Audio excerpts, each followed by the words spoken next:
Hey there everyone, welcome to efforts. तो जैसा कि बीएड फोर्थ सेमेस्टर का एडू बीएड 117B यानी पॉपुलेशन एजुकेशन मैंने स्टार्ट कर दिया था। इसका यूनिट 1 हमने कल पढ़ा था, लेकिन उसमें आधे ही टॉपिक्स कवर किए थे।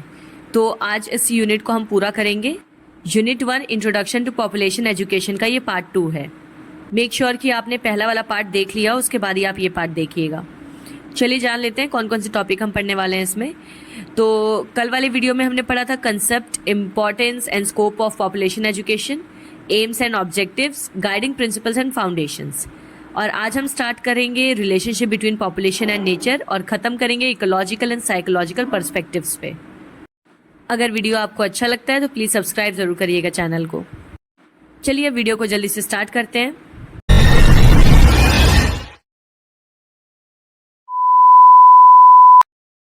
I'm Captain Jack Sparrow.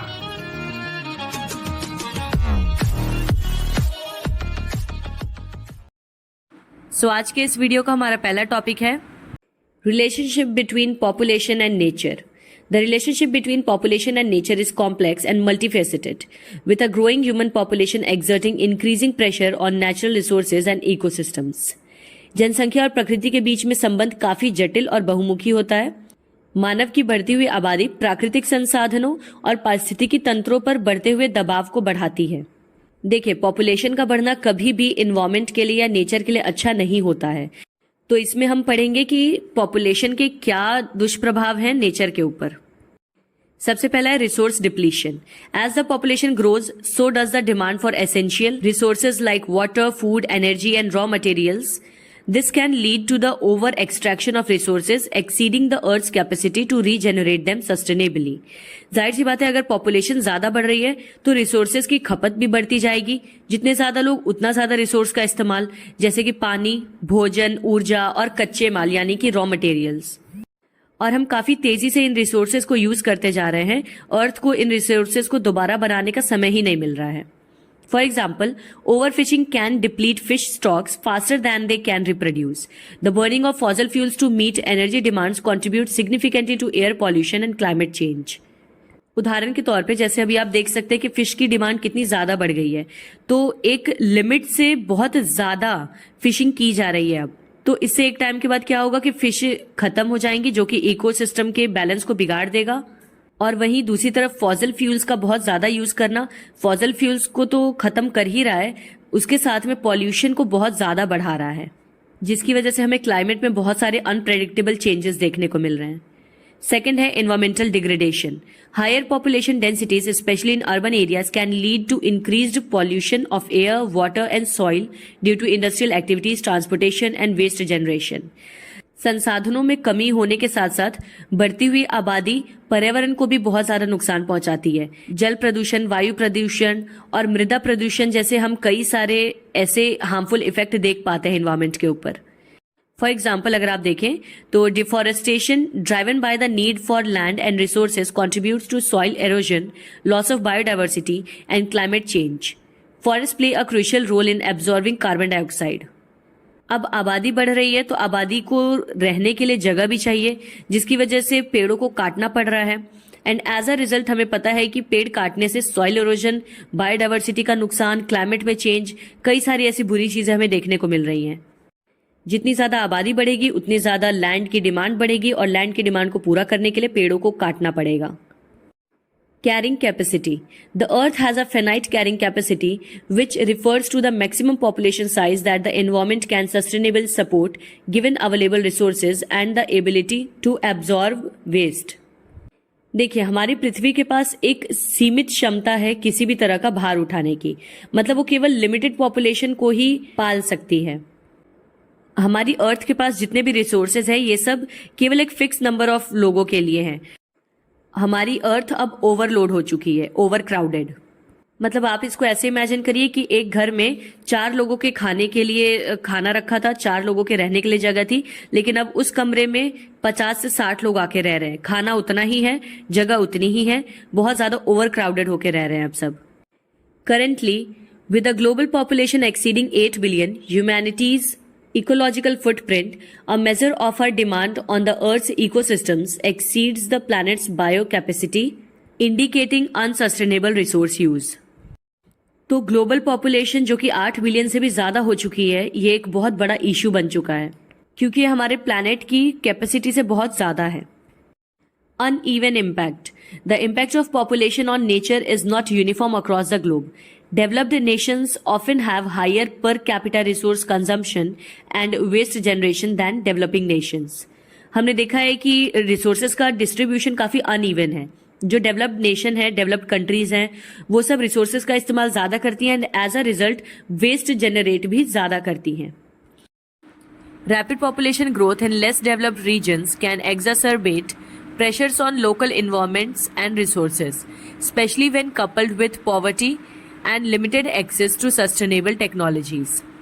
यहाँ तक कि जो कम विकसित क्षेत्र होते हैं, वहाँ पे अगर जनसंख्या बहुत तेजी से बढ़ने लग जाए तो वो उस जगह के वातावरण और संसाधनों पर दबाव को बढ़ा सकता है, खासतौर की तब जब वो क्षेत्र गरीब हो या फिर वहाँ पे प्रौद्योगिकी की समस्या हो। मतलब जैसे डेवलप्ड नेशंस क्या है, अगर पॉपुलेशन बढ़ती भी है तो they know how to deal with the population या रिसोर्सेज को कैसे मैनेज करना है। बट अंडर डेवलप्ड कंट्रीज जो हैं, उनमें अगर इस तरह की कोई दिक्कत आ जाती तो ये और ज़्यादा बुरा होगा। Complex interactions. The relationship between population and nature is not simply a matter of numbers. Factors like population distribution, age structure, and socio-economic conditions also play significant roles. पर्यावरण और जनसंख्या, इन दोनों के बीच का संबंध काफी जटिल है। इसे हम केवल कुछ संख्याओं का मामला नहीं कह सकते। जनसंख्या वितरण, आयु संरचना और सामाजिक आर्थिक स्थिति जैसे कई सारे कारक हैं जो इसमें महत्वपूर्ण भूमिका निभाते हैं। Cultural values, consumption patterns, and governance structures significantly influence how human populations interact with the natural world. यानी हम इंसानों के सांस्कृतिक मूल्य, हमारे खपत का जो पैटर्न है और हमारी शासन संरचनाएं, ये काफ़ी हद तक प्रभावित करती हैं हमारे और पर्यावरण के बीच के संबंध को। अब हम पढ़ने जा रहे हैं ecological and psychological perspective of population education, यानी जनसंख्या शिक्षा का पारिस्थितिकी और मनोवैज्ञानिक दृष्टिकोण। From an ecological standpoint, population education emphasizes the intricate relationships between human populations and their environment. This perspective highlights. तो सबसे पहले तो हम इसका इकोलॉजिकल पर्सपेक्टिव जानेंगे।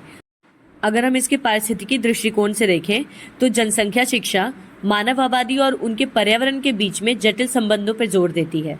यानी अगर हम इसका इकोलॉजिकल पर्सपेक्टिव देखेंगे तो इसमें ज़्यादा फोकस ह्यूमन पॉपुलेशन और उसका नेचर पे क्या इफेक्ट है इस पे होता है।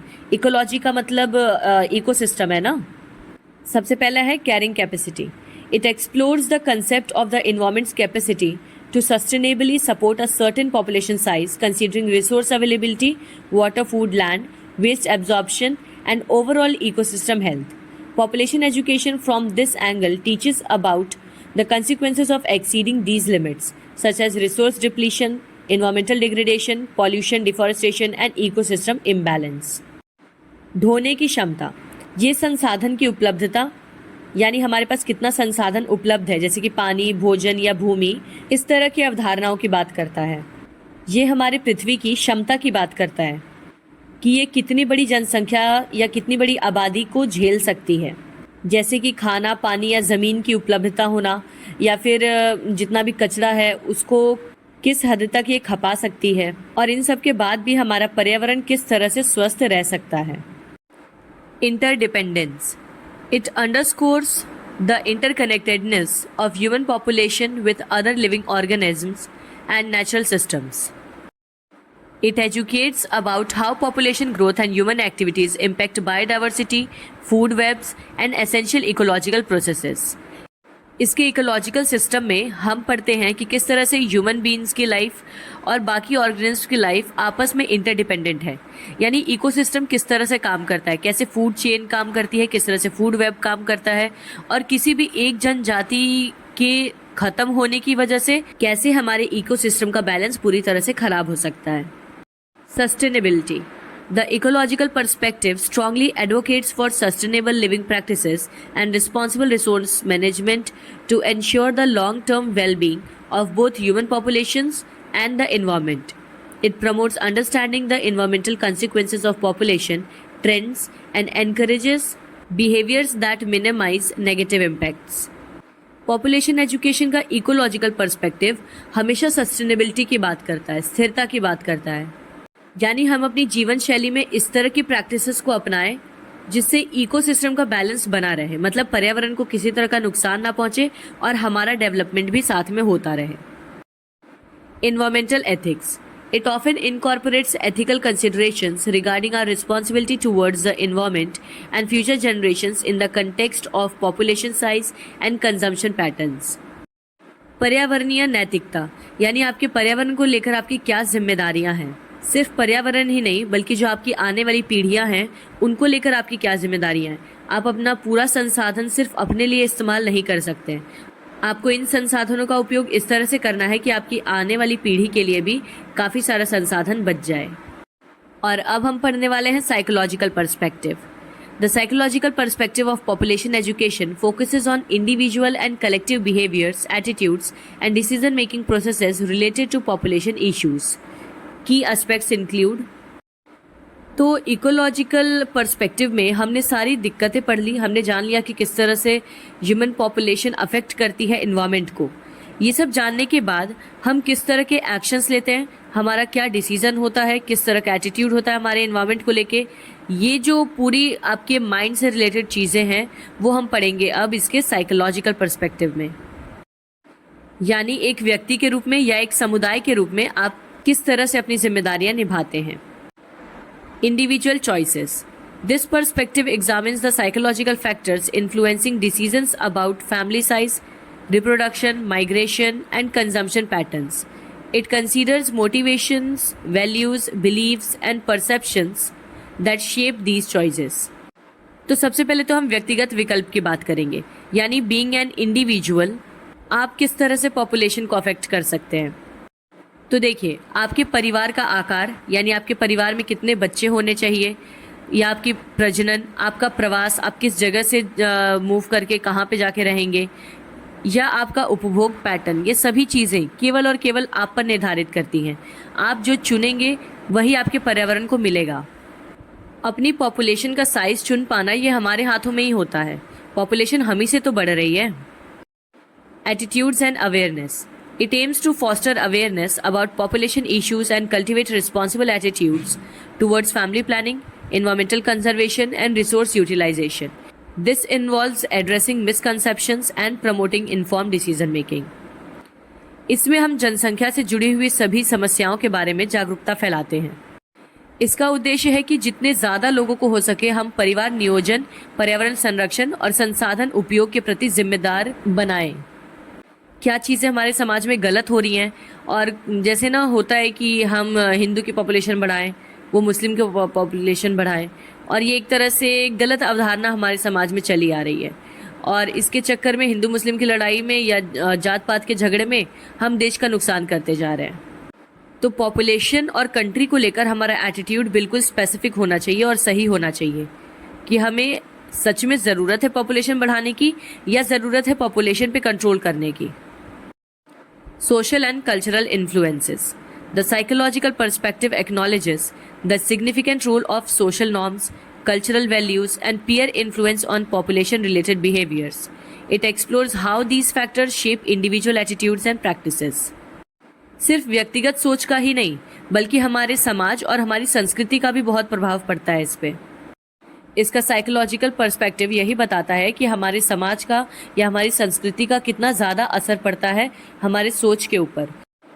Behaviour change. It applies psychological principles and theories to develop effective strategies for promoting behaviour change towards smaller family sizes where relevant, sustainable consumption, and environmental responsibility. This may involve communication campaigns, education programs, and community-based interventions. सब चीज़ से बढ़कर हमारे व्यवहार में परिवर्तन लाने की सबसे ज़्यादा ज़रूरत है। जब तक हम एक एटीट्यूड डेवलप नहीं करेंगे, एक आदत डेवलप नहीं करेंगे कि हमें इन्वायरमेंट को बचाना है या इन्वायरमेंट के लिए हमारी रिस्पॉन्सिबिलिटीज़ है, कंट्री के लिए हमारी रिस्पॉन्सिबिलिटीज़ है, तब तक इन किताबी बातों से कुछ नहीं होने वाला। तो व्यवहार में परिवर्तन लाने के लिए क्या किया जा सकता है?